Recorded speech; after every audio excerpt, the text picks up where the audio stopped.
Don't be a smartass. Well, and I mean, either you're really quite something. You are. Hey, I'm done with him. In 2018, Peterson was on fire, but then he joined up with the Daily Wire. He joined forces with the Daily Wire. He did really well with that frizzy-haired lib. He talked about Jung and dragons and kids. He was polite with his boyish-like charm. Then he talked about Palestine, wishing them harm. Has something happened? Has something changed? Did that fast-talking man, JP deranged? He doesn't seem happy like he used to be. Not the same doctor, happy, go lucky, and free. If you're familiar with my channel, then you'll know that I'm a pretty big Jordan Peterson fan. Even my old co-host Chris made a video about Jordan Peterson that, for the size of this channel, blew up. And I know I'm a little late to this party, but I saw the recent Jubilee debate between Jordan Peterson and some snot-nosed atheist kid, and I remembered something Chris said in his video that I seem to agree with. Jordan Peterson just seemed angry. I just can't help but notice, like, how angry he's become. And it kind of makes me sad.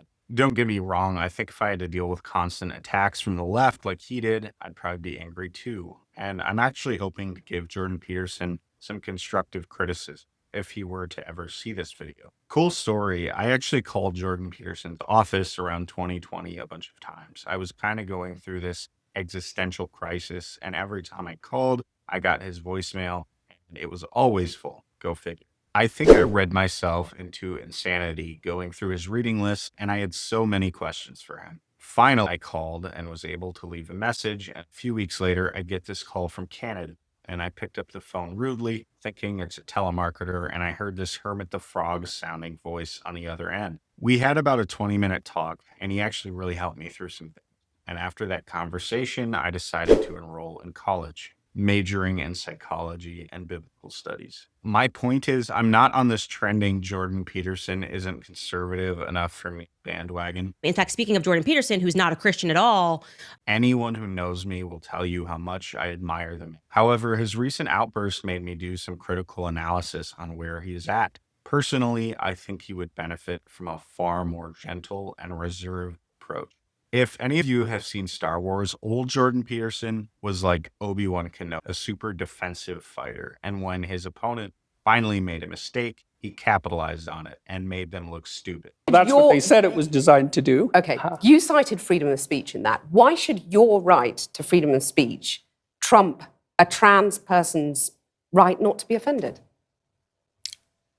Because in order to be able to think, you have to risk being offensive. I mean, look at the conversation we're having right now.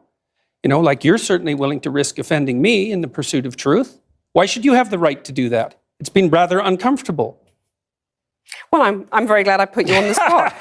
Well, I'm very glad that I've exercised my freedom of speech. You get my point. It's like you're doing what you should do, which is digging a bit to see what the hell's going on. So and that is what you should do. But you're exercising your freedom of speech to certainly risk offending me. And that's fine. I think more power to you as far as I'm concerned. So you haven't sat there and I'm just trying to work that out. I mean, Gotcha. You have got me. I'm trying to work that through in my head. Yeah. New Jordan Peterson is more like old Anakin Skywalker, just reckless and careless in the things he says. He just seems so angry and aggressive. And like I said, I understand that. He's been through a lot. But there's this quote that Jordan Peterson's quite fond of. The Nietzsche thing. Yeah. Battle not with monsters, lest ye become a monster. Yeah. And if you gaze into the abyss gazes also into you. Right. But I would say, bring it on. Right? Because that's why I also say, knowing that he's absolutely right, but if you gaze into the abyss long enough, you see the light, not the darkness. Are you sure about that? I'm betting my life on it. Yeah, that's a heck of a bet. Well, that's... Because it might distort your mind to where all you see is abyss. Is abyss, yeah. is the evil in this world. Well, then I would say you haven't looked long enough. And honestly, I think that applies here. Jordan Peterson battles angry leftists all day, and honestly, he's beginning to become more and more angry himself. I'm just trying to work that out. I mean... Gotcha. The other thing about Jordan Peterson that my old co-host sort of touched on was I doubt how genuinely Christian he is. That to me seems like a belief in the historical event of the resurrection, or at least of Jesus leaving the tomb, which means that when somebody says, do you believe that Jesus rose from the dead? It doesn't seem clear to me why you're not able to just say, it would seem to me yes. Because I have no idea what that means. And neither did the people who saw it. I mean, famously, he has big problems with definitions like believe and God. But in Jordan Peterson's own words, acting as if something is true is his definition of believing it. I don't know what the person means by believe or God, and they think they know. And the probability that they construe belief and construe God the same way I do is virtually zero. I act as if God exists. Which makes a little sense. If I believe in the law of gravity, I'm going to act as if that's true by not jumping off of tall buildings. But in his We Who Wrestle with God book, Jordan Peterson defines God in this sort of Jungian archetypal language. God is a set of beliefs that causes people to act in a certain way, and people acting in that way gives the idea power, making that set of beliefs a sort of God. And that's almost like saying Santa is real in a way because kids adjust their behavior in anticipation of receiving gifts on Christmas. So yes, kids believe in Santa, and Santa is real because he causes this sociological change. So when Jordan Peterson says he believes in God or believes in Jesus, I personally question exactly what he means when he says that. And a YouTuber cornered him on the subject, and he seemed to make a concession of sorts, saying that Jesus probably came out of the empty tomb. But he also states that he doesn't know what that means. And does he mean Jesus literally came out of the tomb, or does he mean that he acts as if Jesus came out of the tomb? And Cosmic Skeptic touched on another thing that I found to be true with Jordan Peterson, which is that he doesn't really line up with Orthodox Christian beliefs. He speaks in this Gnostic sort of way about Jesus, which is okay.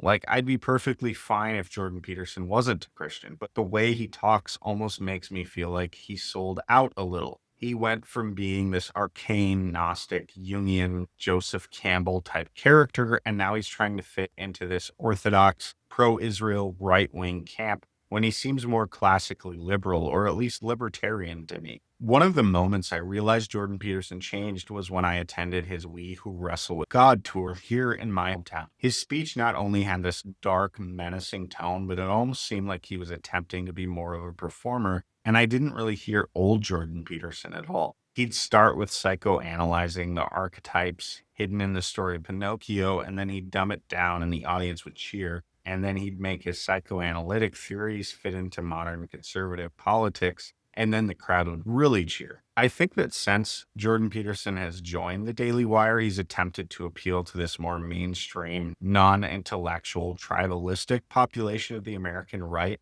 and it almost feels forced. Don't get me wrong, I get it. I'm sure he's making boku bucks, but as much as Jordan Peterson talked about not becoming an ideologue, almost feels like he became one, and it makes me a little sad. If you like this video, be sure to be on the lookout for more. I post on a weekly basis, and I'm going to be starting my Daily Wire series soon, where I take a look at each member of the Daily Wire, including Jordan Peterson. Until next time.